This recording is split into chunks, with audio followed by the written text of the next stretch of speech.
keep like the whole essence of the story without people actually um, trying to imply that it's just another mistress film. Actually, kasi the story nga is very real. It's so contemporary. Even the language na ginamit namin sa film is so contemporary. Kung ano yung, the way, on how we talk, sa ngayon, gano'n eh.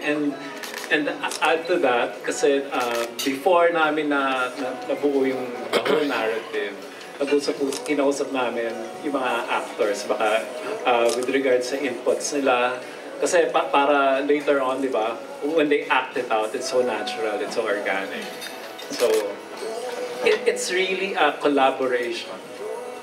Sir, aren't you afraid that somehow people might, you know, they might have an impression, yun nga po, yung parang, it's just another mistress movie, what I'm seeing in the trailer? It's not. When you see the movie. Yeah, pag nakita mo yung movie kasi, makikita mo, actually we have a strong family story dito. Yeah. So it's not a mistress movie. I'm confident to tell that. Alright. Not at all. Wow, first time namin. Kasi yung press con, medyo doon tayo nag-ano, and now it can be revealed that this is not a mistress. It is not. Wow, interesting. Alright, thank you. With a trailer, ha? Kakaiba. Okay, thanks, John. Okay, next question. Siguro si Mami Jo Bonsol has a question. Ayan, si Mami Jo. Anong movie ba nag-uusapan? Hi, good afternoon. Congratulations to all of you. Pero my question would be, for the three cast, you've done all so many movies in the past about love, about having a broken heart and going through it.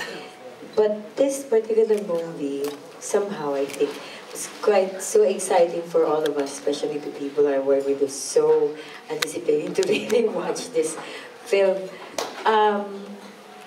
How different is it na you're delivering lines from this movie compared to the movie lines you've done before? Kasi medyo iba po yung binibitawan yung linya dun sa trailer. Yung medyo exciting for us.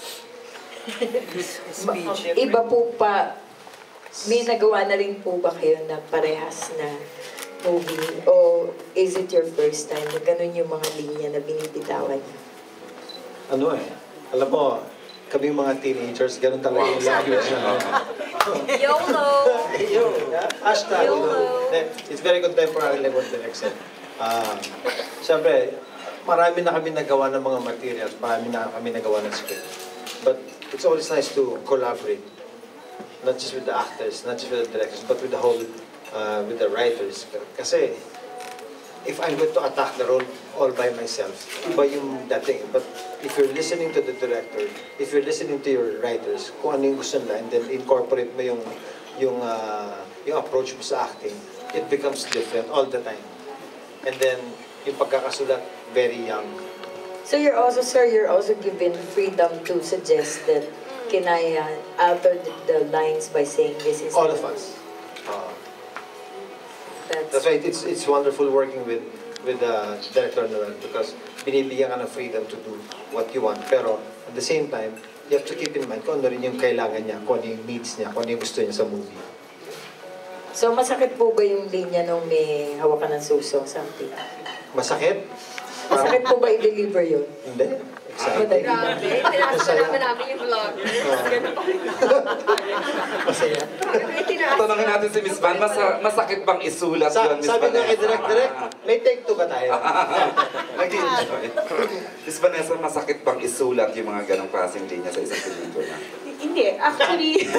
Actually, na-excite ako na, siguro for me, the challenge was, I've written so many of these types.